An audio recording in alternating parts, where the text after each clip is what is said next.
Hey guys, welcome back to the channel. So glad to have the 74 Sprint done, and now it's time to move forward with some other projects. So here's a series of bikes that I'm going to be doing in the next few months. And yeah, here's the 73 World Voyageur. That bike's been on hold for a while. It's a pretty sweet bike, so I'm looking forward to getting that out. Some other projects you're going to see this year. You're going to see the 1969 Lemon Peeler and the 1968 Apple Crate. So these are the last two of the crates that I was needing. I had the other four colors, so that'll complete that series. And then I got a really cool 61 or maybe a 62 Varsity. This one right here is a 76 Bicentennial Stingray. So I wanted to get another Bicentennial bike because they only did a couple. This is the one that I'm going to do. This is the Bicentennial Varsity. So this is going to be a pretty cool pair when I do these bikes. And then that is a 73 World Voyageur there. And then this is a 73 Continental tall frame. So I'm going to get on these projects. So let's go ahead and get out that World Voyageur. So it's a little bit brighter orange than the ones that I have over here.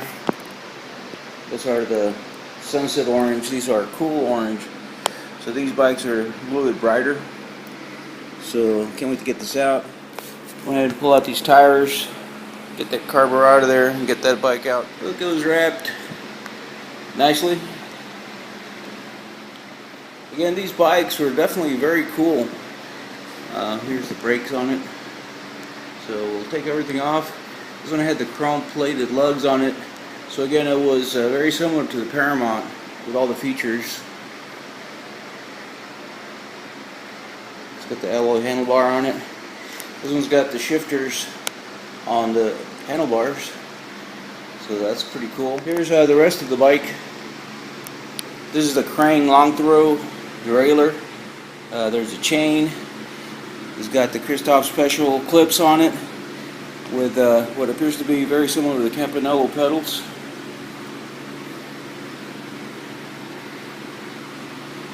There's a quick release skewers. And the freewheel looks a lot like the Sports Tourer. It's got the 16-tooth sprocket on it. And it looks very clean. And I like that the sport guard is very small. It does have the Shimano hubs on it. And then it's got the Araya aluminum wheels on it. So this bike should clean up well. There's the front derailleur. It's a Titlist. So let's go ahead and get this wrapping off of it. Take a look at it. Paint looks pretty decent. A few scratches here and there.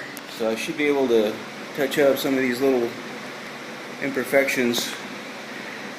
And mainly, again, I do it not only to make the bike look better, but to make sure that there's no rust that could come from it. The cool logo, again, this is the World Voyageur. It was made in the Panasonic plant in Japan. This bike was offered in the Schwinn dealers only in 1973. It was not featured in any catalog, although it was on the Schwinn lightweight data book. You can find it there. But this bike, along with the Latour, came out, and people could buy it at the dealership, but nobody knew about them unless you went to the Schwinn store to pick them up. Just had the chrome tips on the chainstay and seat stay, as well as the fork, and then the lugs.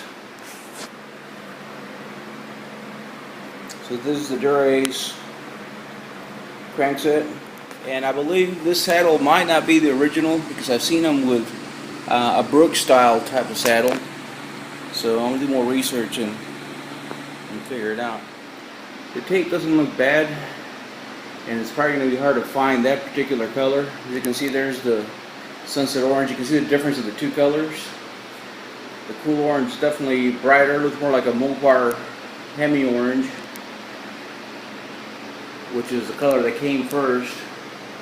and the Sunset Orange was introduced in '73. Very cool. Very excited to get this thing started.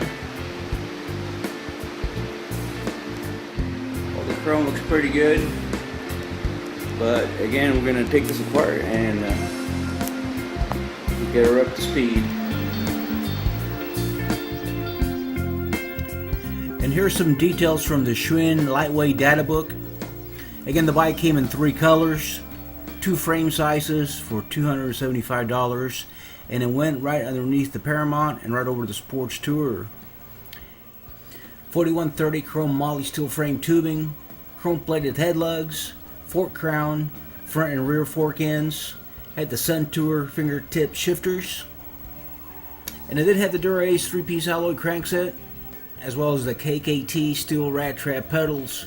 And again, the Crane GS, also known as the GT-300 Latour, was a wide-range derailleur that was definitely pretty awesome.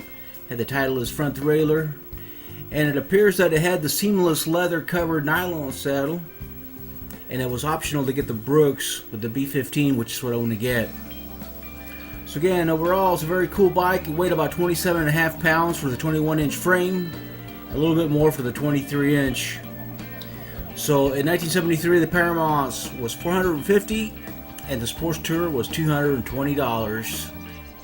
And to keep the cost down, the Sports Tourer was no longer offered with the Brooks saddle or the Campanello Gran Turismo rear derailleur, as seen in 1971 and 1972.